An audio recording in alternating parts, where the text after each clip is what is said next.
Hello and welcome, developers. My name's Shay, and this is another episode of Shay Develops. In this episode, I wanted to talk about page transitions. Basically, it's clicking a button, having an animation go off, and the page change from one page to another.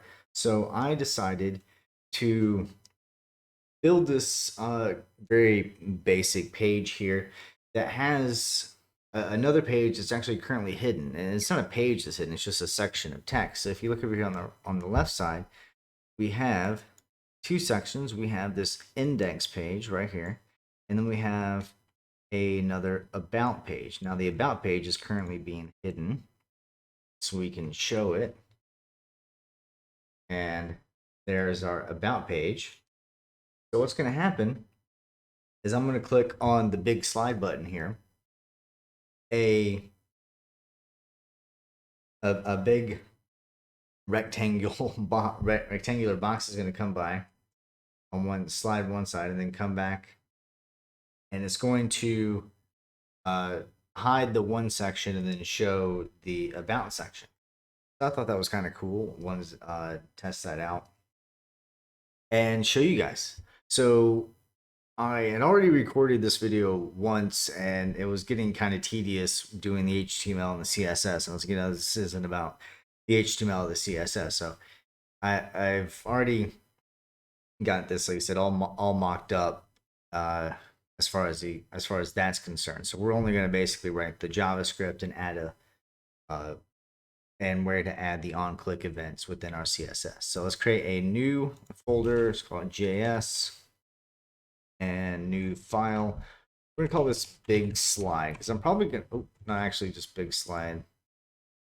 We'll rename that and be called big slide.js for JavaScript file, because I'm probably gonna create several page animations later on. But for right now, I just want to start out with one, try it out, see how it goes, see if the community of YouTube out there is interested in something like this. I think it's pretty cool, and you could do a lot with it and some far more interesting things than what I'm doing. Currently, like I said, you're gonna see it's nice, but it's not gonna be winning awards, you know. So let's go ahead and add class none to that section. I'll go ahead and get rid of that for now. And on this anchor tag here, I want to add an on click event. This is where we want to fire this big slide. So we're just gonna call it big slide. It's gonna fire on the on click. I want to go ahead and I want to add it to this one. Well, so whenever that's loaded, you can click it and it'll go back. Okay. Now the next thing I want to do is set up a sanity check. So alert, I am here. Refresh, go back to the index, script, big slide.js. Oh, we have to put it in a JS. I'm here. Nice. Working as great. So now I want to get both basically, if I had more sections, I want to get all the sections of the page that I'm trying to do this to. So say if this didn't say big slide, it said contact, it would run the animation and then go to the contact page. But I'm just wanting to create animations and then like kind of give the animation a name per go to a random spot on a page, right? So but we want to get all the sections of the page we want. So the first section is index. So there we'll do document dot get element by ID. Fairly simple. We're going to give it the ID of index page, and it's going to find that div for us. And then we also want to do about. So document dot get element by ID. That was about page.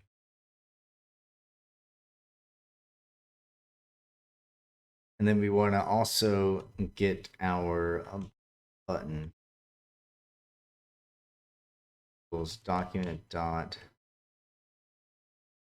get element by ID. Actually, I could just use the keyword this in this situation, and it'll dictate which actual anchor tag, so I won't have to actually add an ID to this. So instead, we can actually just get the button that was clicked.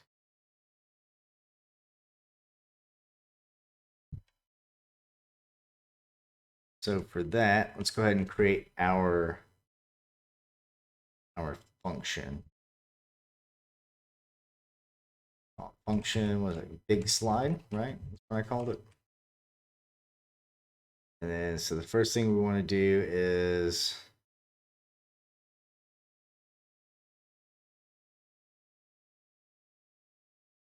I know we want to make this to be none, and we also need to activate the slider, right? Right now, the slider, it isn't anything. Let's give it a class slider. And then the class, come down here at the bottom, will be width 0,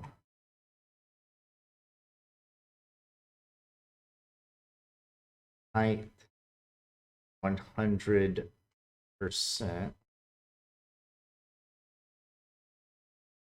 background color. I want to find a nice gradient to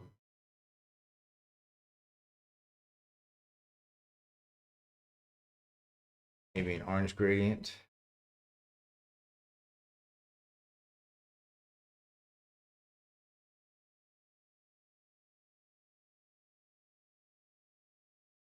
These names: Casey's broken camera, Mars Conquest. No, I like Mars Conquest, so you should use that.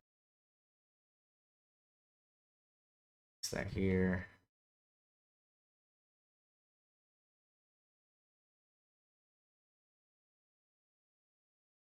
Height actually need to be 100 VH.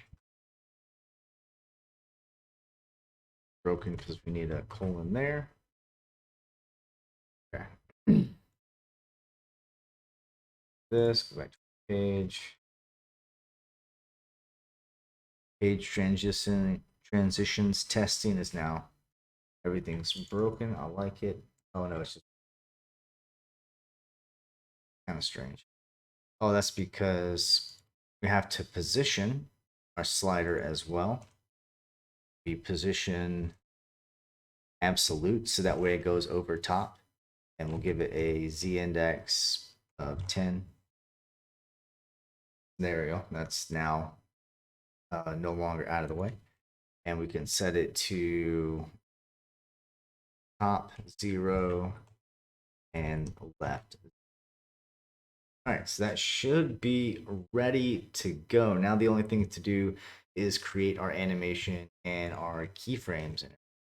So in order to do that, to get that going, let's go ahead and create a keyframe. This is basically CSS animation. Allows us to do some animation for CSS. So at keyframes, and we'll call it big slide. And then we want to specify at certain time frames, we want CSS settings to be set, right? So at 0%, as soon as we first click it, we want the width to be 0. And then at 40%, we want the width to be 100%.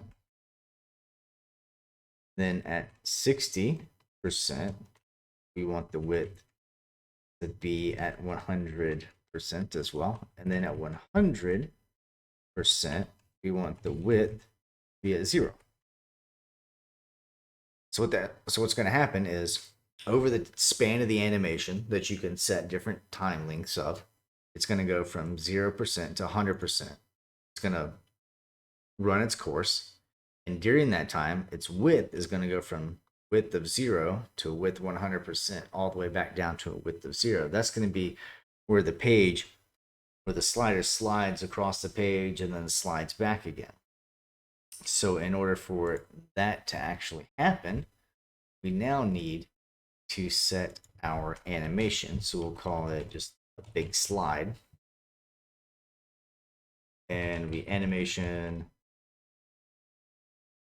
big slide, because we need to give it the name, and then how long is the duration. So 1 second. So we don't want it to be a long time, but heck, we could make it 5 seconds just to kind of play around with that if we wanted to. But that's to the user, that would get very old real fast. Yeah, that's cool and interesting to play with, but yeah, to a user, if they keep having to do that, it's gonna get old real fast and they're gonna leave. All right, so back to the JavaScript though. We are going to first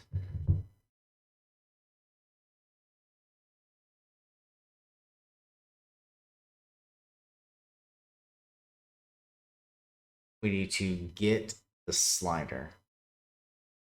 Forgot to do that earlier. Let's call it ID slider. Let's go that slider equals. Oh, that must be a keyword. So instead of slider, we're just calling it SLD, SLDR. Oh, I think that's just, never mind. It's not a keyword.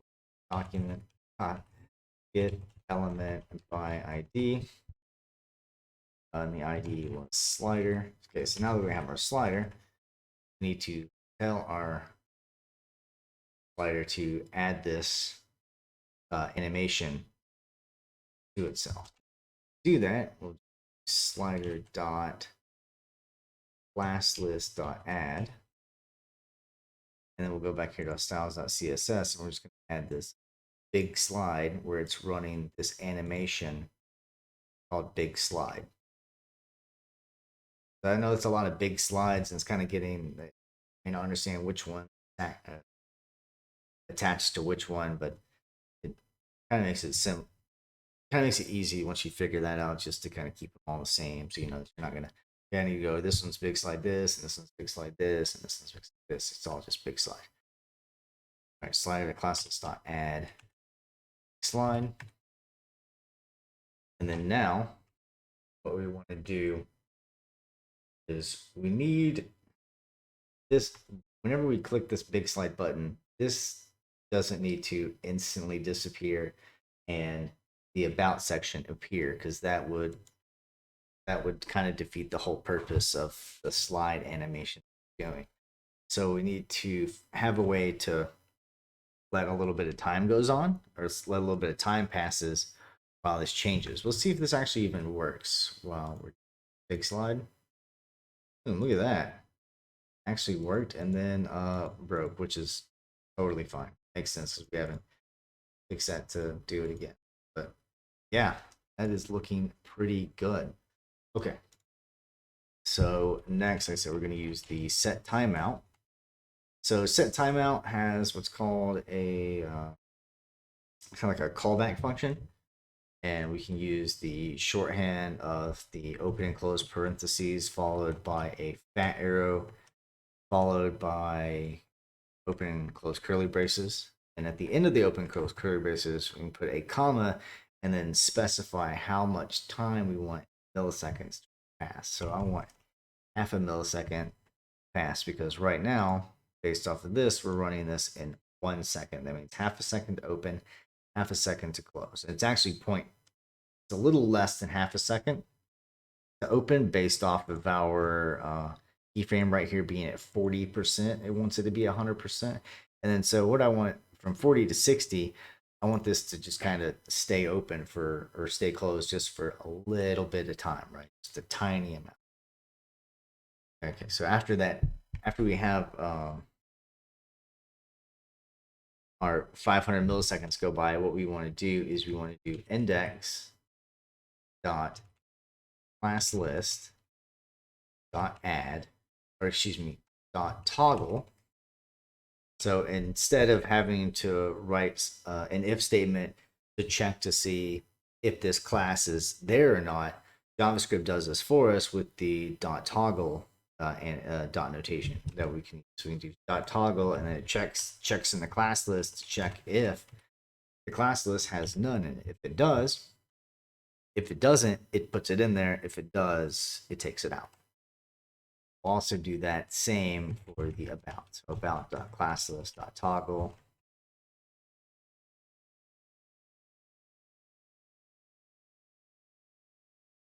Posting. Didn't know it was open. Okay. And actually, don't play miscreated. All right.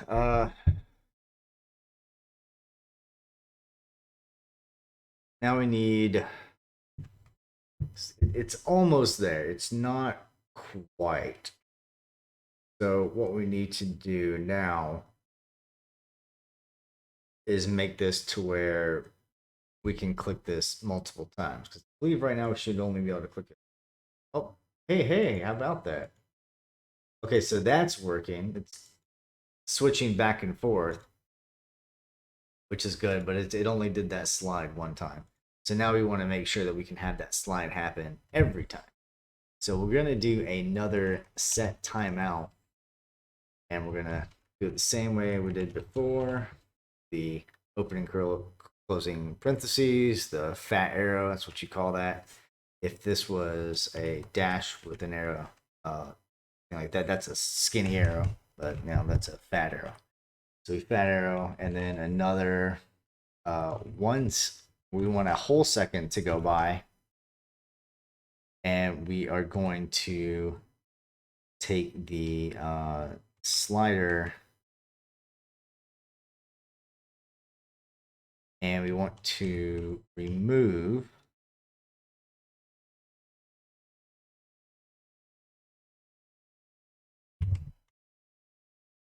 big slide.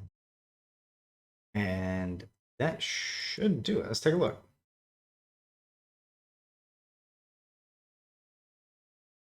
And that's it, ladies and gentlemen. I honestly think that's pretty cool. Super happy with how this came out. I want to add some more page transitions later on. But yeah, it wasn't really all that difficult to do as far as creating. Really just a little bit of ingenuity and toggling some classes back and forth based on an on-click event. I'm sure there's probably, so there's a lot more that we could do with this, and I want to do some more. That could be super cool. But for now, that's it. Hope you see you guys in the next video. If you guys are this far, please like, comment, share, subscribe, tell me what you're working on, all that kind of stuff. Love to hear from you. I plan on starting a Discord soon, and also going live every Tuesday at 8 p.m. Eastern Standard Time. So that way, just to answer questions and talk and hang out while I work on some projects and just right. All right, so hopefully I'll see you guys there. It'll be live on YouTube. But so stand by for that notification. Comment, subscribe, whatever that stuff is. Whatever that so YouTube tells you that I did things. All right.